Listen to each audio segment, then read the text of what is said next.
ரொம்ப ஏழ்மையாக தான் வளர்ந்தேன். எங்களோட வீடு பார்த்திங்கன்னா ஒரு 350 ஸ்கொயர் ஃபீட் தான் இருக்கும். ஒரு சென்ட் அப்படின்னா 435 ஸ்கொயர் ஃபீட் அப்படிங்குவாங்க. அந்த ஒரு சென்ட் அளவுக்கு கூட எங்கள் வீடு இருக்காது. வீட்டை திறந்தா மெயின் டோரை திறந்தாவே வந்து ரோடு தான். ஒரு 2 வீலர் கூட பார்க் பண்ண முடியாது. அந்த மாதிரி ஒரு வீட்டில் வளர்ந்ததுனால எனக்கு சின்ன வயசுலேருந்தே சொந்த வீடு கட்டணும், நம்ம பெரிய நல்லா வாழணும், சொந்த வீடு கட்டணும், ரொம்ப நல்லா வாழணும் அப்படின்னு சொல்லிட்டு ஒரு ட்ரீம் மனசுக்குள்ளே இருந்துகிட்டே இருந்தது. பட் அதை வந்து ஃபுல்ஃபில் பண்ணவே முடியல. வேலைக்கு போனால் இதெல்லாம் மாறாது அப்படிங்கிறத நான் ரியலைஸ் பண்ணிட்டேன். பட் வேறு என்ன பண்ணலாம்னு யோசிச்சுக்கிட்டே இருந்தேன். எனக்கு சொந்த பிஸ்னஸ் பண்ணுறதுக்கும் எந்த ஆப்பர்ச்சுனிட்டியும் கிடைக்கல. அதை பற்றி எனக்கு எந்த ஒரு டீட்டெயிலுமே தெரியாது. அப்போ என்ன பண்ண முடியும் அப்படின்னு சொல்லிட்டு மனசுக்குள்ளே ஒரு கேள்வி இருந்துகிட்டே இருந்தது. அந்த மாதிரி ஒரு டைமில் தான் எனக்கு வெஸ்டேஜ் அப்படிங்கிற ஒரு ஆப்பர்ச்சுனிட்டி கிடைச்சது. எந்த ஒரு இன்வெஸ்ட்மெண்ட்டுமே பண்ணாமல் தொழில் தொடங்கக்கூடிய வாய்ப்பு அப்படின்னு சொல்லிட்டு எனக்கு இதில் இன்வைட் பண்ணாங்க. நான் ஜஸ்ட் ஒரு 1 வீடியோ தான் பார்த்தேன். ஒரு 30 மினிட்ஸ் யூடியூப்பில் ஒரு வீடியோ பார்த்துட்டு நான் அதில் ஜாயின் பண்ணிட்டேன். இங்கே நிறைய பேர் வந்து இதில் ஜாயின் பண்ணுறதுக்கு அவ்வளோ யோசிக்கிறீங்க. ஏன்னா எனக்குள்ளே இருந்த வேகம், எனக்குள்ளே இருந்த கனவு, நிறைய தேடுதல் இருந்தது. இந்த ஆப்பர்ச்சுனிட்டியை பார்க்கும்போது இதில் கண்டிப்பாக நம்மளோட ட்ரீம்லாம் ஃபுல்ஃபில் பண்ணிக்க முடியும் அப்படின்னு சொல்லி எனக்கு ஒரு நம்பிக்கை பண்ணுது. என்ன காரணம்னு பார்த்தீங்கன்னா, என்னோட எம்என்சி கம்பெனியில் 35-40 வயசுக்கு அப்புறம் அங்கே வேலை செய்ய முடியாது. நம்மளை அலோவ் பண்ண மாட்டாங்க. ஏதாவது ஒரு வகையில் கார்னர் பண்ணி நம்மளை வந்து வெளியே அனுப்ப தான் பார்ப்பாங்க. அந்த கம்ப்யூட்டர் முன்னாடி ஒர்க் பண்ணக்கூடிய எந்த வேலையாக இருந்தாலும் சரிங்க, ஐடி கம்பெனி, பிபிஓ, எந்த வேலையாக இருந்தாலும் நம்மளால் 35-40 வயசுக்கு அப்புறம் உட்கார முடியாது. நம்ம பாடி சப்போர்ட் பண்ண முடியாது. அப்போ வேறு ஏதாவது ஒன்று பண்ணணும்னு யோசிச்சுட்டு இருந்த டைமில் வெஸ்டேஜ் கிடச்சதுனால நான் இது ரொம்ப சின்சியராக பண்ண ஆரம்பித்தேன், அக்ரெசிவாக பண்ண ஆரம்பித்தேன். 3வது மாதம் 4வது மாதம்லாம் என்னோட ஃபுல் டைம் வேலையை நான் வந்து ரிசைன் பண்ணிவிட்டு வெஸ்டேஜை நான் ஃபுல் டைமாக பண்ண ஆரம்பித்தேன். அது சின்சியராக பண்ணதோட விளைவு என்னோட 6வது மாதமே 1 லேக் நான் கிராஸ் பண்ணேன். வெஸ்டேஜில் என்னோட 6th month income 1 lakh cross பண்ணேன். வித்தின் 1 இயர்க்குள்ள வெஸ்டேஜில் என்னோட மந்த்லி இன்கம் வந்து அரௌண்ட் 4 to 5 lakhs இன்கம் அப்படிங்கிற லெவலை நான் வந்து டச் பண்ணேன். அப்படியே தொடர்ச்சியாக நான் பண்ண ஆரம்பித்தேன். நான் ஃபோக்கஸ் ஃபுல்லாகவே வந்து வெஸ்டேஜில் தான் இருந்தது.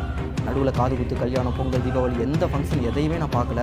Full focus. ஒரு நாளைக்கு 24 மணி நேரத்தில் 15 hours 16 hours வந்து நான் வெஸ்டேஜுக்காக ஒர்க் பண்ண ஆரம்பித்தேன். ஒவ்வொரு நாளும் ஒர்க் பண்ண ஆரம்பித்தேன். ஒரு நாள் லீவ் எடுக்கல. நான் ஃபஸ்ட்டு 3 years நான் வெஸ்டேஜில் ஜாயின் பண்ண டே 1லேருந்து ஃபஸ்ட்டு 3 years ஒரு நாள் கூட வெஸ்டேஜில் லீவ் எடுத்தது இல்லை. எனக்கு கிடைச்ச வாய்ப்பு தான் வெஸ்டேஜ். என்னால் வந்து எந்த ஒரு பிஸ்னஸும் பண்ண முடியாது. பிஸ்னஸை பற்றி தெரியாது, எந்த பிஸ்னஸோட அனுபவம் கிடையாது. எங்கள் ஃபேமிலியில் யாருமே பிஸ்னஸ் பண்ணதே கிடையாது. அப்போ எனக்கு கிடைச்ச ஒரே ஆப்பர்ச்சுனிட்டி, எனக்கு இருக்கிற ஒரே வழி வெஸ்டேஜ் தான். அப்போ நான் ரொம்ப சின்சியராக எடுத்து பண்ண ஆரம்பித்தேன். ஆவரேஜாக என்னோட monthly income 10 lakhs and above income எடுக்க ஆரம்பித்தேன். என்னோட highest income 13 lakhs per month. அதாவது வெஸ்டேஜ் அப்படின்னாவே இங்கே அப் அண்ட் டவுன் இருக்கும். ஏன்னா அது பிஸ்னஸ், ஜாப் கிடையாது. ஜாப் மைண்ட் செட்டில் இருக்கிறவங்க தான் என்னோட இன்கம் அப்பு போகுது டவுன் ஆகுதுன்னு நினைப்பீங்க. இது வந்து பிஸ்னஸ். பிஸ்னஸ் அப்படின்னா அப் அண்ட் டவுன் இருக்க தான் செய்யும். அதே மாதிரி தான் என்னோட லைஃப் இங்கே மிகப்பெரிய லெவலில் மாறி இருக்குது. அதை பார்க்க மாட்டேங்கிறீங்க. வெஸ்டேஜ் மூலிமா நிறைய ப்ராப்பர்ட்டிஸ் வாங்கியிருக்கேன். கிட்டத்தட்ட 2.5 கோடி ரூபாய்க்கு மேலே நான் வெஸ்டேஜில் வந்து ப்ராப்பர்ட்டிஸ் வாங்கியிருக்கேன். என்னோட ட்ரீமே வந்து ஒரு பெரிய வீடு கட்டணுங்கிறது தான். என்னோட ட்ரீம் ஹவுஸ் வந்து நெக்ஸ்ட் இயர் நான் பில்ட் பண்ண போகிறேன். பட்ஜெட் வந்து 5 crore.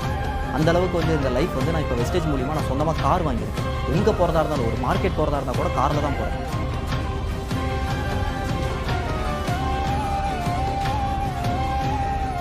வீட்லேயே இருந்து தாங்க வெஸ்டேஜ் பண்ணுறேன். வெஸ்டேஜுக்கு முன்னாடி வேலைக்கு போகும்போது பொங்கல், தீபாவளி கூட நமக்கு லீவ் கிடைக்காது. ஃபேமிலி மெம்பர்ஸை பார்க்கவே முடியாது. ஆனால் வெஸ்டேஜில் ஜாயின் பண்ணதுக்கப்புறம் 24/7 வீட்லேயே தான் இருக்கேன். ஃபேமிலி கூட இருந்துக்கிட்டே வெஸ்டேஜ் பிஸ்னஸை பண்ணுறேன். எங்கே போகிறதா இருந்தாலும் என்னால் போக முடியாது.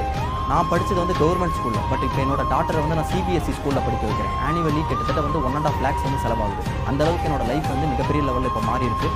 நிறைய டூர் போயிருக்கோம் ஃபேமிலி மெம்பர்ஸோட. எப்போனாலும் டூர் போக முடியுது, எப்போனாலும் என்னனாலும் என்னால் பண்ண முடியுது.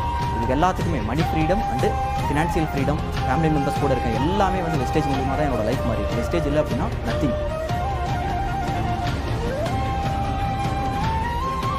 20 years கம்பெனி கம்ப்ளீட் பண்ணியிருக்காங்க. எவ்வளோ சக்ஸஸ்ஃபுல்லாக இருக்காங்க. எவ்ரி மந்த் கரெக்டாக பே அவுட் கொடுக்குறாங்க. ஒரு மாதம் கூட பே அவுட் லேட் ஆனதில்லை. யாருக்குமே பெண்டிங் கிடைக்காது. அப்போ இந்த மாதிரி ஒரு கம்பெனியில் நீங்கள் இறங்கி வேலை செய்யுங்க. அடுத்து 5 yearsக்கு அப்புறம் உங்கள் லைஃப் மிகப்பெரிய லெவலில் மாறி இருக்கும். ஜாபில் மாறுமா? யோசிச்சு பாருங்கள். ஜஸ்ட் இமேஜின் பண்ணி பாருங்கள். அப்போ இந்த ஆப்பர்ச்சுனிட்டியை கையில் வச்சுக்கிட்டு என் வேடிக்கை பார்த்துட்டு இருக்குங்க. இறங்கி விளையாடுங்க. சின்சியராக எடுத்து பண்ணுங்க. நம்பிக்கையோடு இருங்க. பாசிட்டிவாக இருங்க. இவங்க சேரல அவங்க சேரலாம் நினைக்காதீங்க. நம்பிக்கையோடு நீங்கள் பண்ணுங்க. அடுத்தவங்க மேலே வைக்கிற நம்பிக்கை உங்கள் மேலே வைங்க. அப்போ தான் நீங்கள் சக்ஸஸ் பண்ண முடியும். நீங்கள் எல்லாருமே இந்த வெஸ்டேஜில் மிகப்பெரிய லெவலில் சக்ஸஸ் பண்ணணும்னு சொல்லி நான் முடிச்சுக்கிறேன். தேங்க்யூ. Wish you well. மனிதனாக பிறந்ததின் பலன் உன்னை கடவுள் எப்பொழுதும்